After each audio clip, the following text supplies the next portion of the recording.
We've seen that we can get the magnitude of a complex number by multiplying it by its complex conjugate.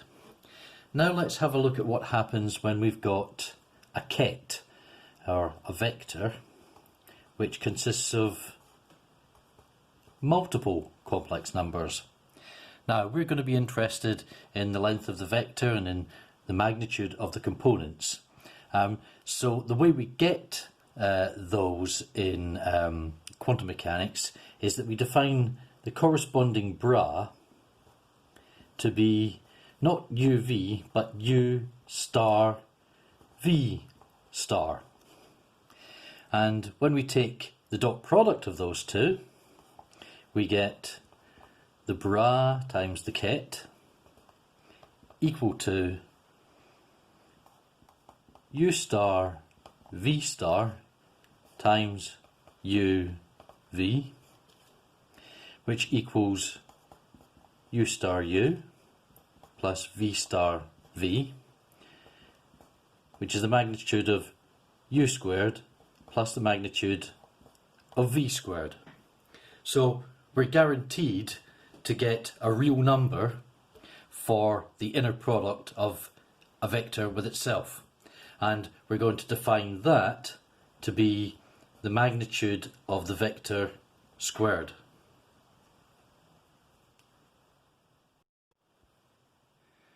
Now this rule for finding the length of a vector, really the square length of a vector, by squaring its components, or squaring the magnitude of its components, is fine when we're just taking the inner product of the vector with itself.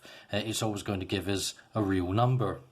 But if we apply our old rule, say we want the probability of, say, the B plus state, given that it's in the green plus state. Now our old rule for that would be to take the B plus bra dotted with the green plus ket and square the result. But this isn't going to necessarily be a real number.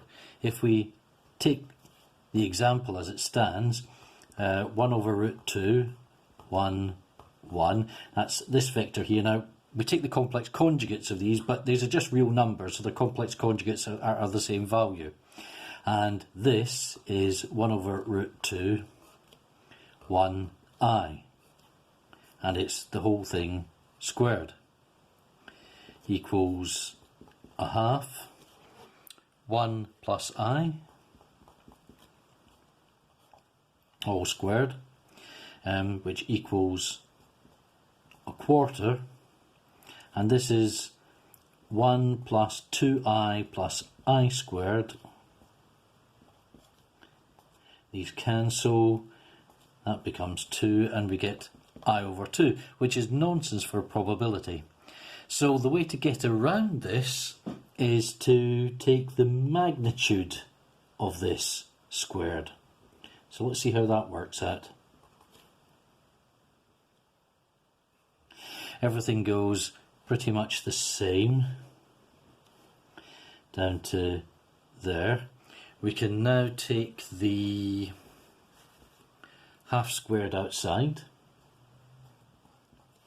and magnitude of 1 plus I, that's just 1 in that direction, in the real direction, and I in the imaginary direction. The magnitude is going to be root 2.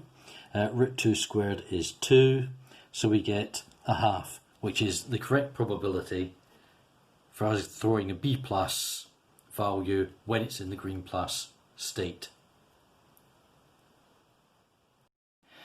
Just to finish off this example, it's worth mentioning what the measurement operator is for the various states.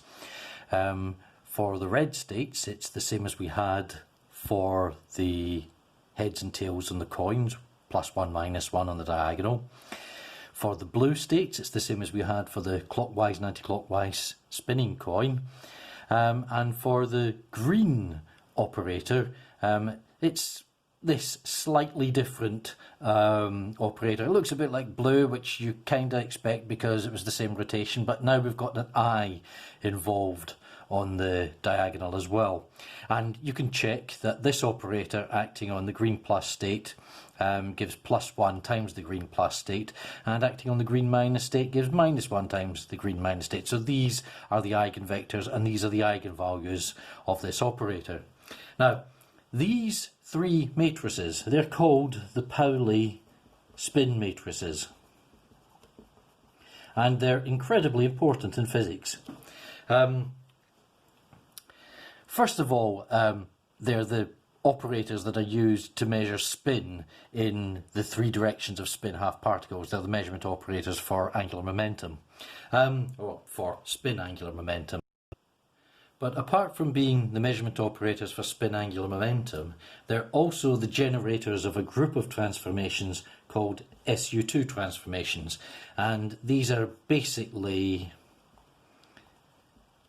2x2 matrices, 2x2 complex matrices that can multiply two-dimensional complex vectors, but they do so in such a way as to preserve the inner products between those vectors.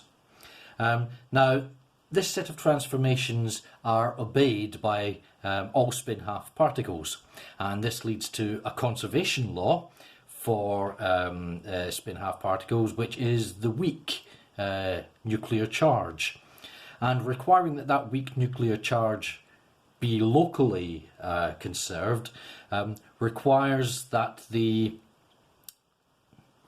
introduce the weak nuclear force. And because these are the generators of those transformations, they also correspond to the bosons, the transmitters of the weak nuclear force. So these three matrices are representations of the W plus and minus and the Z particles.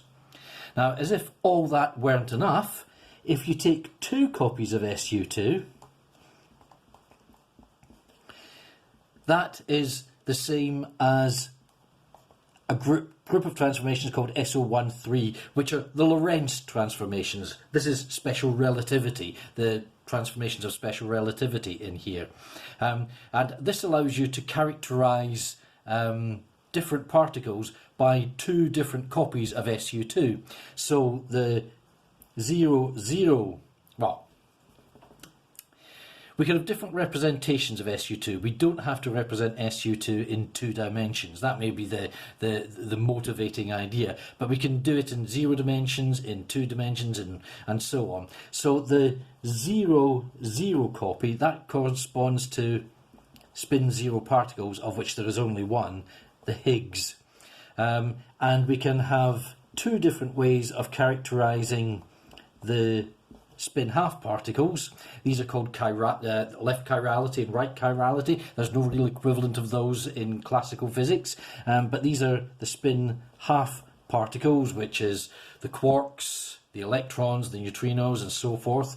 And then when we have the half-half characterization, these correspond to spin 1 particles. Those are the bosons, such as the weak nuclear force bosons, and the electromagnetic force, the photon, for example. So all of this stuff here comes from these 3 little blocks of numbers, which is pretty amazing.